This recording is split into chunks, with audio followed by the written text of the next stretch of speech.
नहमदुहु व नसल्ली अला रसूलिहिल करीम अम्मा बाद। एतिकाफ़ करने वाले अहबाब के लिए चंद ज़रूरी हिदायत। अगर आप एतिकाफ़ का इरादा रखते हैं, एतिकाफ़ करने के लिए आप बैठ रहे हैं या आप एतिकाफ़ के लिए बैठ चुके हैं, तो ये बातें आपके लिए इंतहाई ज़रूरी हैं। इन बातों पर अमल करना और इन बातों का ज़हन में रखना ये आपके लिए नहायत ही ज़रूरी और अहम है। हज़रत अब्दुल्ला बिन अब्बास से ये रिवायत है, रसूलुल्लाह सल्लल्लाहु अलैहि वसल्लम ने फ़रमाया, जिस शख़्स ने अल्लाह की रज़ा के लिए एक दिन का एतिकाफ़ किया, अल्लाह ताला उस बंदे के और जहन्नम के दरमियान 3 खंदकों का फ़ासला कर देंगे। यानी मशरिक़ से लेकर मगरिब तक जितना फ़ासला दरमियान में है, एक खंदक का फ़ासला दूसरी खंदक के दरमियान इतना फ़ासला है जितना मशरिक़ और मगरिब का फ़ासला है। यानी इतना अल्लाह ताला उस बंदे को जहन्नम से दूर फरमा दें। तो हमें एतिकाफ़ करते वक्त और एतिकाफ़ पर बैठते वक्त हमें किन चीज़ों का ख़याल रखना ज़रूरी है। सबसे बुनियादी इसमें जो चीज़ है वो ये है, आप हज़रात इस बात को याद रखें, एतिकाफ़ करते वक्त हमारी जो नीयत है सबसे पहले वो दुरुस्त हो। वो हमारी नीयत ठीक होनी चाहिए कि भाई हम जो एतिकाफ़ कर रहे हैं ये अल्लाह की रज़ा के लिए कर रहे हैं। इसमें किसी किस्म की और कोई चीज़ शामिल नहीं है, कोई रियाकारी, कोई दिखलावा। अगर आपने इस इरादे से, इस नीयत से एतिकाफ़ किया कि भाई लोग जो है वो मेरा एतिकाफ़ देखेंगे, लोग मुझे इस पर शाबाश देंगे और लोग मेरी तारीफ़ करेंगे, लोगों से अगर तारीफ़ करवाने के लिए आप एतिकाफ़ करते हैं तो फिर एतिकाफ़ का 1% भी आपको कोई फ़ायदा नहीं है।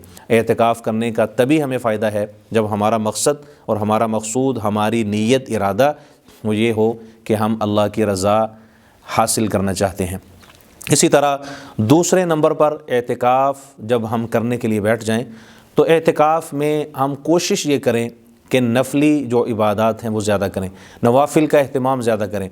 हज़रत बिलाल हबशी रज़ी अल्लाह ताला अन्हु जब नबी अलैहिस्सलातु वस्सलाम मेराज के सफ़र पर तशरीफ़ ले गए तो अल्लाह के महबूब ने हज़रत बिलाल से फ़रमाया, बिलाल, मैं जब मेराज के लिए मैंने सफ़र किया तो मैंने जन्नत में जैसे ही मैं पहुंचा, मैंने जैसे ही जन्नत में कदम रखा तो मेरे पहुंचने से पहले आपके कदमों की वहाँ आवाज़ आ रही थी। आप ऐसा कौन सा अमल करते हैं, आप ऐसा कौन सा काम करते हैं जिसकी वजह से आपको ये मकाम मिला, ये आपको अल्लाह ने मकाम व मर्तबा नसीब फरमाया।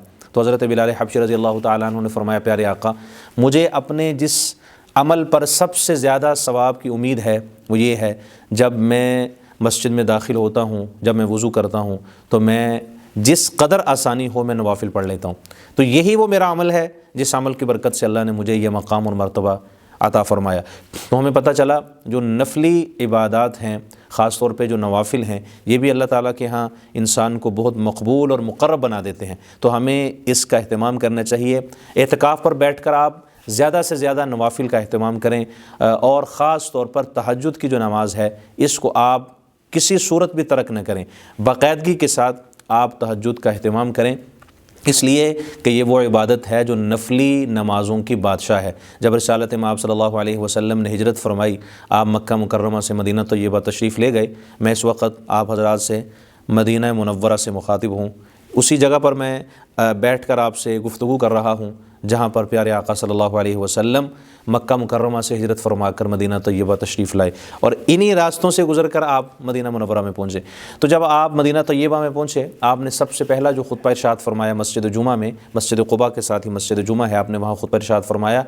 आपने फरमाया, या अय्युहन्नास, लोगो अफ़शुस्सलाम, सलाम को आम करो, वातइमु त्ताआम, एक दूसरे को खाना खिलाओ, वसल्लु बिल्लैलि वन्नासु नियाम, उस वक्त नमाज़ पढ़ो जब सब सोए हों। यानी इससे मुराद तहज्जुद की नमाज़ है। आपने फरमाया, तदखुलुल जन्नत बिसलाम, जो शख्स भी ये काम करेगा मैं उसे ज़मानत देता हूँ, मैं उसे गारंटी देता हूँ, मेरा अल्लाह उसे सलामती के साथ जन्नत में दाखिल फरमा देंगे।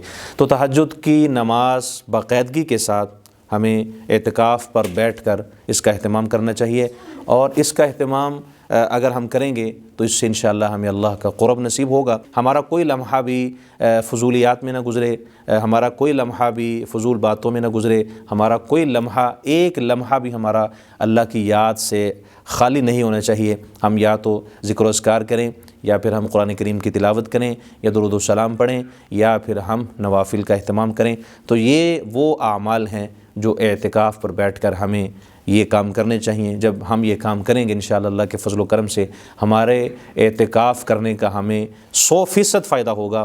ہم اعتکاف پر جو بیٹھیں گے اس سے ہمیں مکمل طور پر اللہ تعالیٰ کا قرب بھی نصیب ہوگا، ہمیں اعتکاف کی روحانیت بھی حاصل ہوں گی، اور اعتکاف کرنے کے جتنے بھی فوائد ہیں، اس کے جو ثمرات ہیں، وہ برکات ہیں، ہمیں نصیب ہو جائیں گی۔ اللہ تعالیٰ ہم سب کو صحیح طور پر اپنی عبادت، اپنے پیارے محبوب صلی اللہ علیہ وسلم کی اطاعت، صحابہ کرام کی عقیدت، اہل بیت سے محبت، اور اللہ ہمیں اپنے والدین کی خدمت کی توفیق عطا فرمائے، اور اللہ ہم سب کی عبادات کو، روزہ رکھنا، تراویح کا اہتمام کرنا، اسی طرح صدقات کرنا، عبادات کرنا، اللہ ہم سب کی ان تمام عبادات کو اپنی بارگاہ میں قبول فرمائے۔